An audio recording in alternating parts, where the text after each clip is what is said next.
আসসালামু আলাইকুম everyone, welcome back to my channel. আজ আমি আপনাদের সঙ্গে আজকে পিঠের রেসিপি শেয়ার করব। এটা আমি আমার শাশুড়ি মার কাছ থেকে শিখলাম, আর উনি ওনার মায়ের কাছ থেকে শিখেছেন, তাই আপনাদের সাথেও শেয়ার করছি। খেতে কিন্তু অনেক ভালো লাগে। শুধুমাত্র চালের আটা আর গমের আটা থাকলেই কিন্তু এই রেসিপিটি বানিয়ে নেওয়া যায়। বানানো খুবই সহজ আর খেতেও কিন্তু খুব ভালো লাগে। আর এই রমজান মাসে ইফতারের জন্যও কিন্তু আপনারা এটা বানিয়ে নিতে পারেন। তাহলে চলুন দেখে নিই আজকের রেসিপি।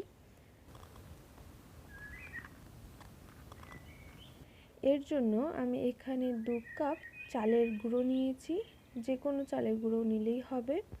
আর দিচ্ছি 1 কাপ গমের ময়দা, স্বাদ মতো লবণ ও অল্প কিছুটা হলুদ গুঁড়ো। শুধুমাত্র একটু হলুদ রঙের কালারটা আসার জন্য হলুদ গুঁড়োটা দিচ্ছি, এটা আপনারা চাইলে স্কিপ করে নিতে পারেন। এবার এই শুকনো উপকরণগুলিকে আমি ভালোভাবে মিশিয়ে নিচ্ছি। শুকনো উপকরণগুলো খুব ভালোভাবে মিশিয়ে নেওয়া হয়ে গেলে আমি এটার মধ্যে অল্প অল্প করে জল দেব আর মেশাবো। জলটা নর্মাল টেম্পারেচারে নিয়েছি, আর এখানে কিন্তু জলটা একবারেই দিয়ে দেবেন না, অল্প অল্প করে দেবেন আর মেশাবেন। আমাদের ব্যাটারটা কিন্তু পারফেক্ট বানাতে হবে।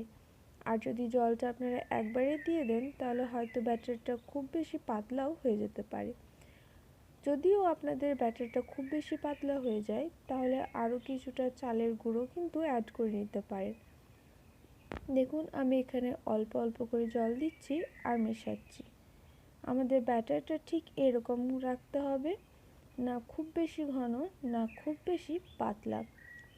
এটা কিন্তু আপনাদের দেখেই বুঝে নিতে হবে যে আমি এখানে ব্যাটারটা কীরকম ঘনত্বে রেখেছি। দেখুন আমার ব্যাটারটা কিন্তু একদম পারফেক্ট হয়েছে ও একদম রেডি।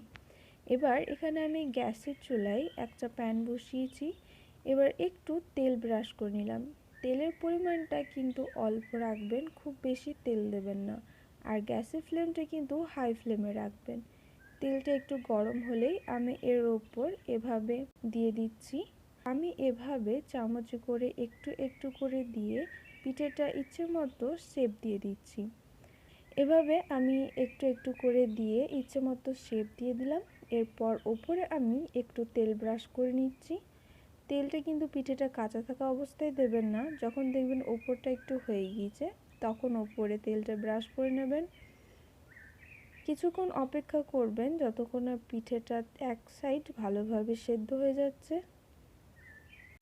দেখুন একটা সাইড কিন্তু সেদ্ধ হয়েছে কি হয়নি সেটা আপনাদের এভাবে খুন্তি দিয়ে এভাবে একটু একটু করে উঠিয়ে উঠিয়ে দেখতে হবে। যদি দেখেন উঠে যাচ্ছে তাহলে তো বুঝতেই পারছেন একটা সাইড হয়ে গিয়েছে। আর যদি দেখেন ওঠাতে গিয়ে আপনার পিঠেটা ছিঁড়ে যাচ্ছে তাহলে বুঝবেন এখনও হয়নি একটা সাইড, আরও কিছুক্ষণের জন্য আপনাকে ওয়েট করতে হবে। দেখুন আমি এটা উল্টে দিলাম, আর এরপর আমি আরেকবার উল্টে পাল্টে দেখুন দুদিকটা ভালোভাবে সেদ্ধ করে আমি এটা ফোল্ড করে নিলাম। দেখলেন তো কত সহজ। খুবই সহজ বানানো, খুবই কম সময় লাগে। শুধুমাত্র ব্যাটারটা রেডি করতে যতটা সময় লেগে যায়।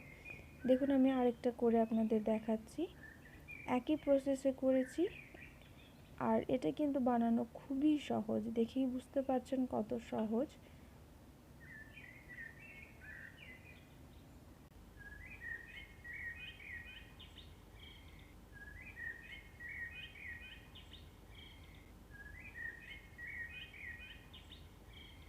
এটার মধ্যেও আবার কিন্তু ফ্লেভার থাকে। আমি আরেকটা আপনাদের বানিয়ে দেখাচ্ছি।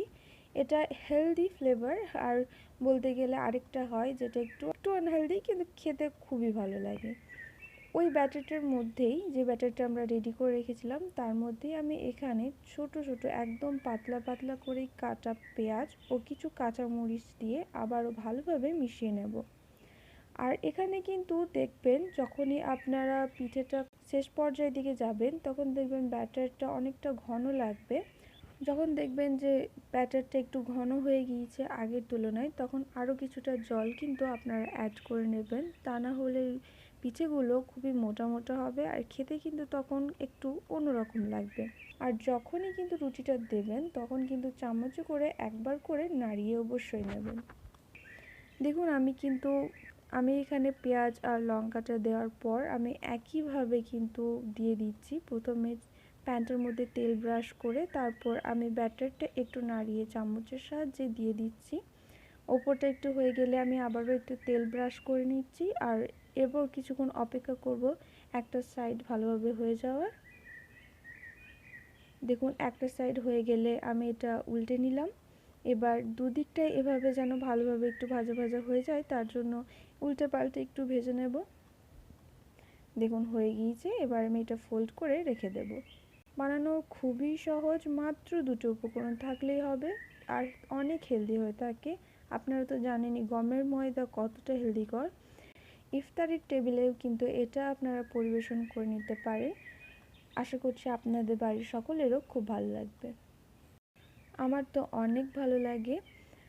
বাড়িতে অবশ্যই একবার ট্রাই করে দেখবেন আর আমাকে অবশ্যই জানাবেন যে আপনাদের কেমন লেগেছে। ভিডিওটি শেষ পর্যন্ত দেখার জন্য অসংখ্য ধন্যবাদ। অনেক অনেক ভালো থাকবেন, সুস্থ থাকবেন। আল্লাহ হাফেজ।